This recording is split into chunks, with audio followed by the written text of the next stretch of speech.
Hello, and welcome again to the Surgical Oncology Clinics podcast.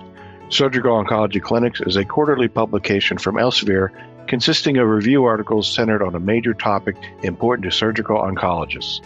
The series has published for 32 years, and for our 10th podcast, we'll be discussing the October 2023 issue devoted to personalizing breast cancer care. In this issue of 13 articles, the authors review approaches to individualized breast cancer care, beginning with risk assessment through cancer care and symptom management. I'm John Vassallo, managing editor of the series here at Elsevier, and during this podcast, we will discuss 4 articles from this issue. Leading this discussion will be our consulting editor, Dr. Tim Pollack, professor and chair of the Department of Surgery at The Ohio State University Wexner Medical Center in Columbus, Ohio. Joining him will be the guest editor for the breast cancer care issue, Dr. Melissa Paluski, associate professor in the Department of Surgery and director of the Breast Care Center at the University of Michigan in Ann Arbor. Welcome to both of you, and over to you, Dr. Pollack. Thanks so much, John. Really excited about this volume of Surgical Oncology Clinics, and really delighted that Dr. Paluski is here with us today to talk about the amazing volume that she pulled together with her great co-authors. So as noted, we're going to have a chance today, Melissa, to talk about 4 of the articles included in this important volume. And maybe to kick us off, we could start off with the article written by Dr. Khan on breast cancer risk reduction. I know there's been a lot of work in the field of breast cancer as far as decreasing the morbidity and mortality associated with this disease. And I know more recently there's been a focus on trying to risk reduce one's risk of breast cancer amongst women who may have particular genetic profiles that put them at higher risk for breast cancer, and then also just the general population of women in the United States. So I was wondering maybe if you could just touch on a little bit of where the current state of the art is with regards to the efficacy and of preventing breast cancer with different therapeutic approaches. Great. Thank you so much first for the invitation to participate in this edition and to be here today. This is a topic that's really near and dear to my heart. I do a lot of work in the area of risk assessment and risk reduction for breast cancer. And so Dr. Khan did a really nice job of outlining where we are and where we think we're moving in this direction. And I think the 2 big points to touch on here are how we think about risk stratification. So we, think about general population risk, and then the large proportion of patients who exceed that risk, either based on a genetic predisposition, but more commonly because of a family history of the disease or personal history of high-risk breast lesions. And so there are a number of tools that we use to identify women who are at increased risk. And then in thinking about how we might alter that risk, the current standard that we have from a medical standpoint is anti-estrogen medications with selective estrogen receptor modulators, the SERMs, tamoxifen and raloxifene, or aromatase inhibitors. And we have really good data showing efficacy that across the board, these pills reduce someone's risk by at least 50%, and in some cohorts even greater. But we have really poor uptake of these medications. So fewer than 20% of high-risk women will elect to take these medications because they are not sick and they have side effects.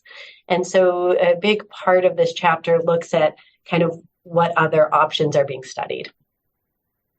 Yeah, so to that point, I was wondering if you could highlight a little bit this balance between risk and benefit. And what are some of the important salient points that you discuss with women who may be at higher risk of developing breast cancer, and they're trying to decide, should I go on one of these agents? And, what's the relative benefit relative to some of the risk?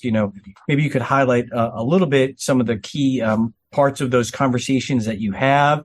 And then more specifically, what are some of the risks associated with these different preventative agents, whether they be tamoxifen or other agents? Sure. Yeah. So for standard therapy right now, I'll start with the benefits. I mean, I think that is oftentimes where we start this conversation with our patients. So for women at elevated risk, for any of the reasons that I mentioned, both the SERMs and aromatase inhibitors reduce risk of invasive estrogen receptor positive breast cancer by about 50% for all comers. For women with high-risk lesions of atypical hyperplasia or LCIS, the benefit is even greater, upwards of 86% for individuals with atypical hyperplasia. So a really significant benefit in reducing ER-positive breast cancer.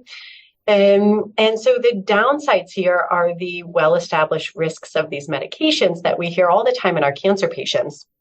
But in that population, we have a survival benefit for their use. And so it's harder to talk about accepting these side effects when there's no survival benefit in the prevention area.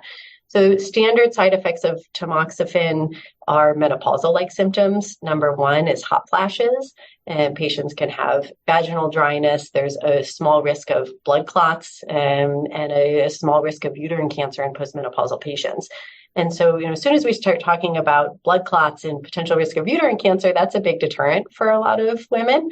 Aromatase inhibitors are often accompanied with musculoskeletal side effects, making it hard for patients just to get through their normal day without noticing the impact of these drugs.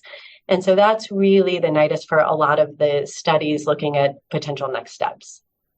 And then what patients in particular, Dr. Paluski, should clinicians be even thinking about these, preventative medications? I know in the article it talked a little bit about stratifying patients relative to like family history or genetic profile, or even there was some talk about radiomics and digital mammography and risk stratification, kind of using those emerging data.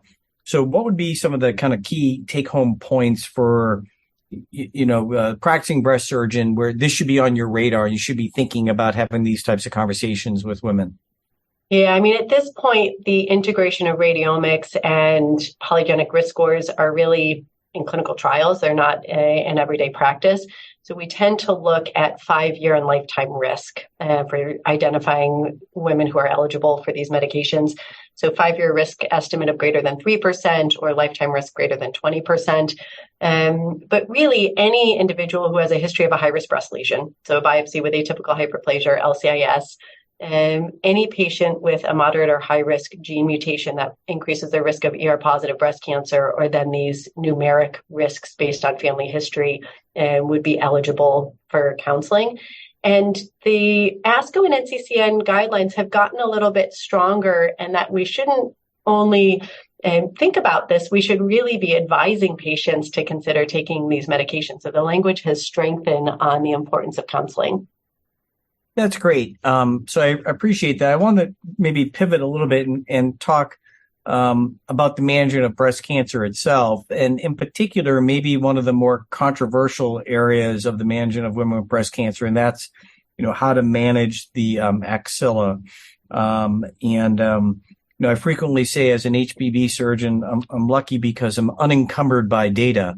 But you and others in the breast field, I think, are blessed because there's been lots of robust prospective trials looking at this topic and other topics. So maybe you could just start off by framing, like, what is the controversy as far as axillary dissection in women with breast cancer, and in particular, early breast cancer? Yeah, so definitely a hot topic in the field of breast surgery. And there has really been growing interest in trying to identify increasing populations of node-positive patients who can be managed with a sentinel node biopsy, and with or without the addition of radiation, to avoid an axillary dissection, to minimize the morbidity of the procedure, which we know is quite substantial for our patients, but proving that we haven't compromised their oncologic outcomes. And so there's been a number of studies with kind of increasing nodal disease burden that have proven the safety of this approach, first in the upfront surgery setting in patients with what we would consider to be low volume nodal disease, which is typically defined as 1 or 2 positive nodes. And now the growing area of how can we incorporate this among node-positive patients following receipt of neoadjuvant chemotherapy. And so that's been a real pivot in practice to try and downstage a patient's axilla to minimize the extent of surgery.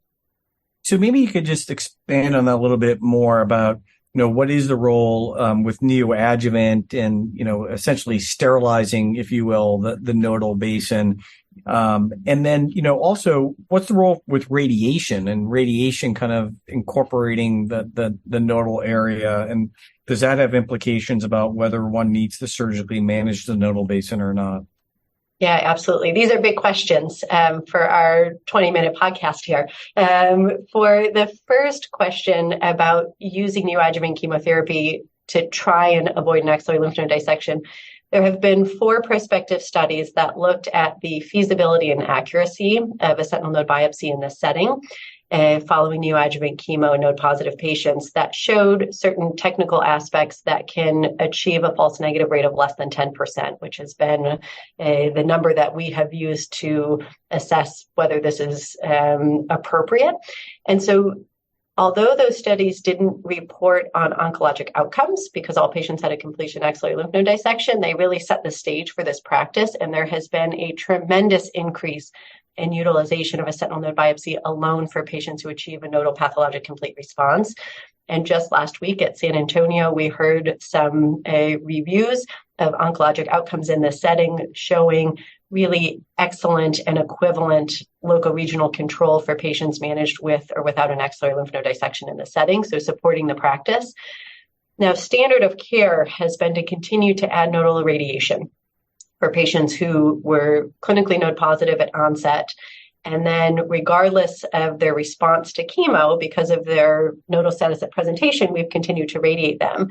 There are a couple of studies that are going to really be game changers in this space. And one was just, again, presented last week, which was NSABP B51, showing that in excellent responders who achieve a pathologic complete response, we may not need to radiate those patients. There's a follow-up trial, the Alliance study, that's looking at the role of radiation versus an axillary dissection for patients with residual nodal disease. And so that is forthcoming, but really an area of, every year we're getting new data that's impacting our decision-making in the space.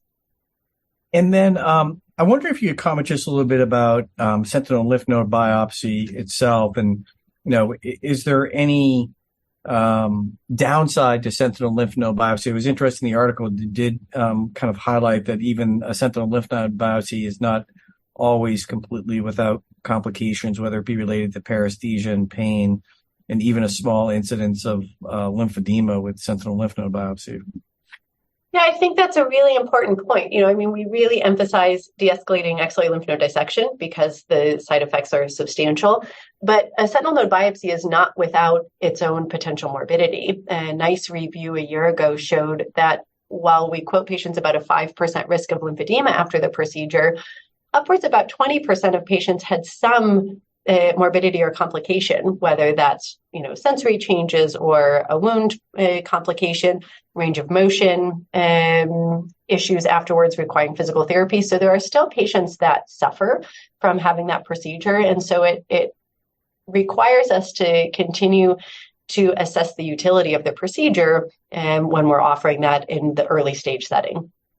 Yeah, so I think, kind of along those lines, I wanted to pivot to maybe the article by Doctors Montagna and Barrio that specifically address kind of managing the morbidity and individualizing the risk assessment and treatment options for women who experience upper extremity lymphedema.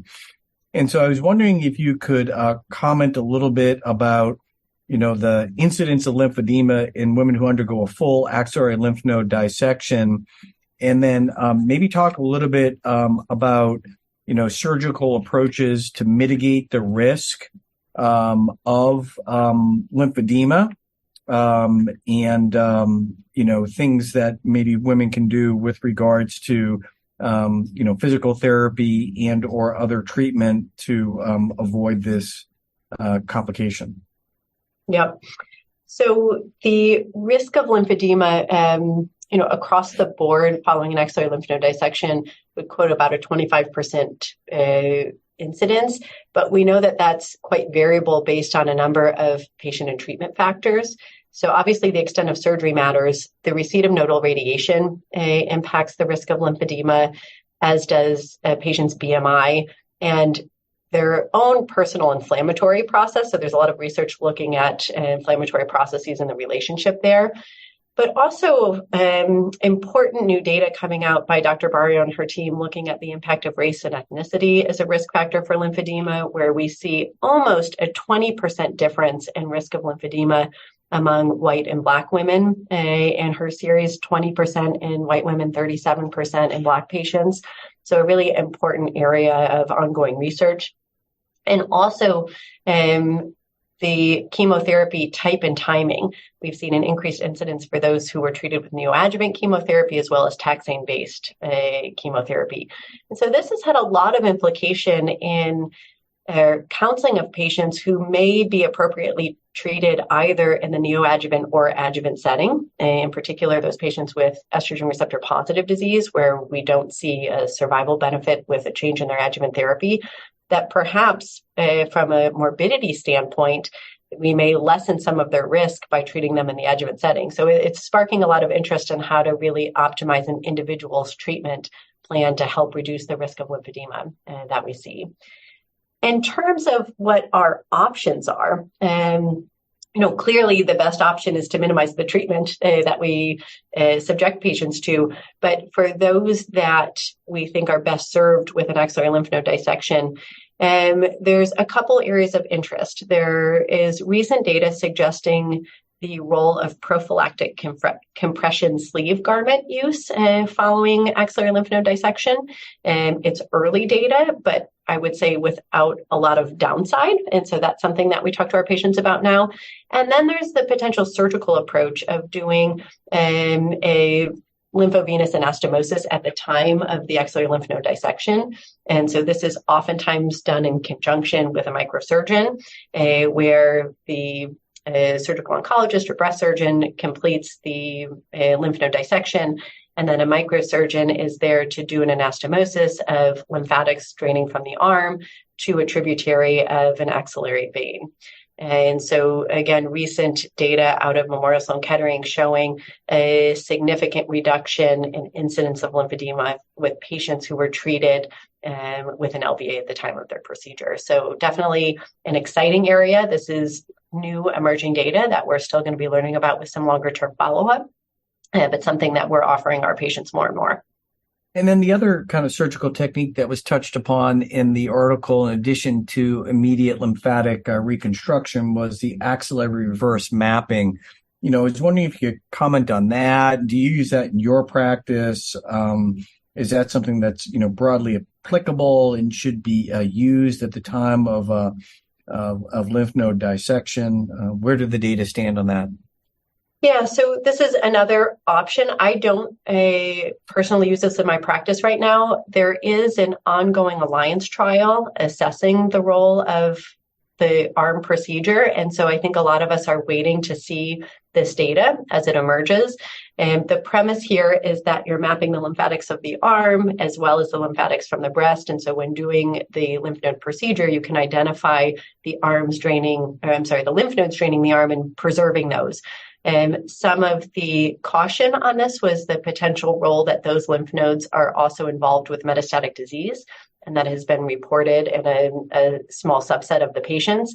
And so I and I think many others are waiting on the ongoing prospective alliance trial to help answer that question.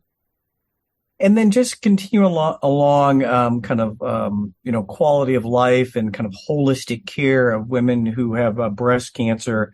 I found another article that was of significant interest was the article by Dr. Lipstick-Scharf and Dr. Partridge that covered fertility and sexual health in young women with breast cancer. Obviously, when women are diagnosed with breast cancer, frequently they are treated with a multimodality approach, and this may have implications for fertility and sexual health.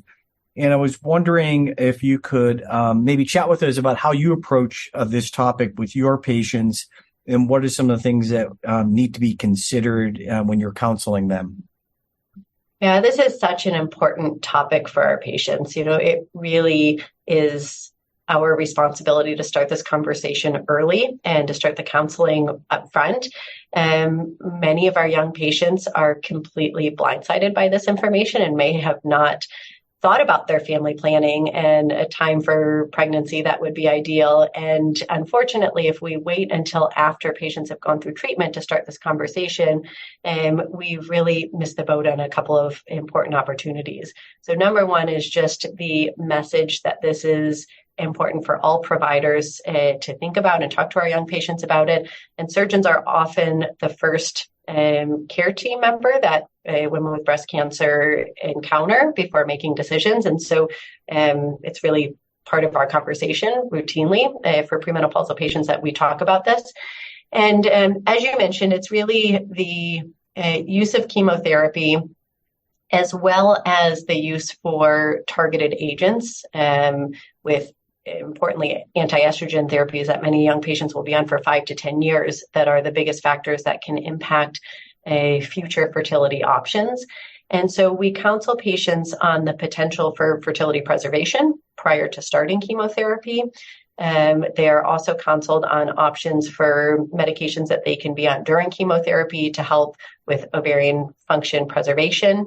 And we have new, really exciting data looking at the safety of pregnancy post-diagnosis and helping patients manage the timeline for when a future pregnancy may be appropriate. And then talking about pregnancy, maybe you could just talk a little bit about just management of breast cancer during pregnancy. It can occur, obviously, women get diagnosed first trimester, second trimester, third trimester. How do you go about counseling women who are pregnant? And maybe you could just talk a little bit about, what's the risk for progression of disease? How do you stage therapy, chemotherapy? When do you time any surgery? I know these are very complicated, challenging clinical questions. Yeah, it definitely occurs, and we see pregnancy-associated breast cancer, unfortunately. And so we look at the stage and the time in pregnancy to help really counsel patients on this decision-making, with the goal of treating patients the same way we would, but sometimes we have to fragment what that care looks like because certain therapeutics can't be given during pregnancy. And so it really depends on the timing. If somebody's diagnosed early in their pregnancy, oftentimes we will bridge that time with chemotherapy if we know that that would be indicated, as many of our chemotherapy agents are safe during pregnancy. We cannot use anti-HER2 targeted agents or anti-estrogen medications during pregnancy. And so there's some modifications to the chemotherapy course for some patients. If it's appropriate to proceed with surgery, we modify our axillary staging because we don't use the blue dye during pregnancy. And obviously, we don't radiate patients during pregnancy. And so for all those reasons, sometimes it's just better to get patients through the pregnancy and then complete their local therapy after delivery, if appropriate, based on the stage of presentation. And so that's a complicated patient-to-patient decision that is made. Well, Dr. Paluski, this has been a really wonderful conversation. Clearly, you're a national leader and expert on the topic of breast cancer. Not only did you do a wonderful job today just chatting with me and helping to inform our listeners about the very aspects of treating women with breast cancer, but you really did an outstanding job pulling together a really wonderful group of authors. And I think our readership will really be delighted with this volume. And it provides a lot of information that will be directly applicable the treatment of women with breast cancer. So I want to thank you and all the co-authors for your contribution. And I want to thank you again for your time today on this podcast. So thank you very much on behalf of myself and the surgical clinics of North America. Oh, thank you again. It's really been an honor. Thanks, Melissa. Thank you for joining us for the Surgical Oncology Clinics podcast devoted to personalizing breast cancer care.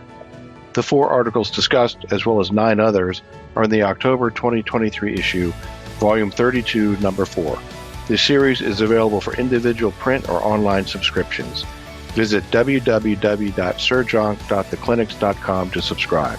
The series is also on the Elsevier digital platforms Clinical Key and Science Direct.